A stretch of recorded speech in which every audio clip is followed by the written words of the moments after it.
భారత విమానయాన రంగంలో అనుకోని అత్యంత ఘోరమైనటువంటి ప్రమాదం ఈరోజు జరిగింది. Delhi to London via Ahmedabad. Ahmedabad నుంచి ఢిల్లీ నుంచి అహ్మదాబాద్ వచ్చింది. అహ్మదాబాద్‌లో మళ్ళీ టేక్ ఆఫ్ అయిన కొద్ది నిమిషాల్లో సెకండ్స్ గ్యాప్‌లోనే కూడా ప్రమాదం జరిగింది. అయితే ఈ ఘోర ప్రమాదానికి ముందు పైలట్స్ ఎవరైతే సుమిత్ సబర్వాల్ అతనికి దాదాపు 8,000కు పైగా కూడా 8,000 గంటల ఈ ఎక్స్‌పీరియన్స్ ఉంది. ఫ్లైట్ నడిపిన ఎక్స్‌పీరియన్స్. అదేవిధంగా ఎవరైతే ఇంకొక పర్సన్ కూడా సహాయకుడున్నాడు.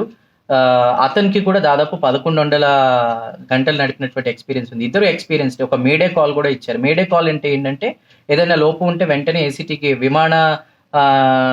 ఏదైతే విమానాశ్రయం ఉంటుందో అక్కడ ఉన్నటువంటి వాళ్ళకి ఇన్ఫర్మేషన్ ఇస్తారు. వెంటనే ఆ ఎయిర్ ట్రాఫికింగ్ సిస్టమ్ అంతా కూడా వాళ్ళు కూడా రెస్పాండ్ అయ్యేలోపు ఈ ప్రమాదం జరిగిపోయింది. అందుకే అదీ కాక ఫుల్ ట్యాంక్‌తో ఉంది విమానం.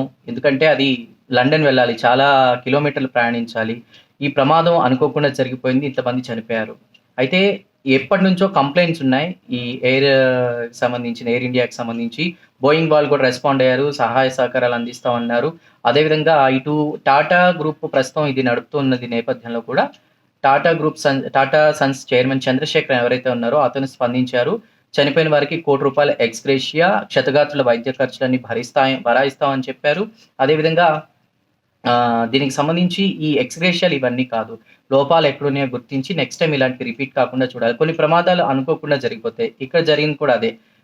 ఎయిర్ ట్రాఫికింగ్ వాళ్ళకి చెప్పే లోపే ఇది జరిగిపోయింది. అంటే బర్డ్ బిట్టా? అంటే పక్షులు ఇంజిన్‌లోకి దూరాయా? 2 ఇంజిన్‌లు ఫెయిల్ అయినట్టు తెలుస్తోంది. చెట్లు ఏమన్నా తాకాయా?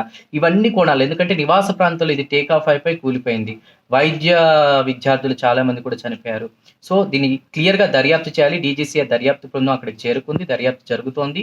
గతంలో ఎన్ని కంప్లెయింట్స్ ఉన్నా కూడా ఇప్పటికి ఎందుకు ఈ ఎయిర్ ఇండియా ఫ్లైట్స్ నడుపుతున్నారు?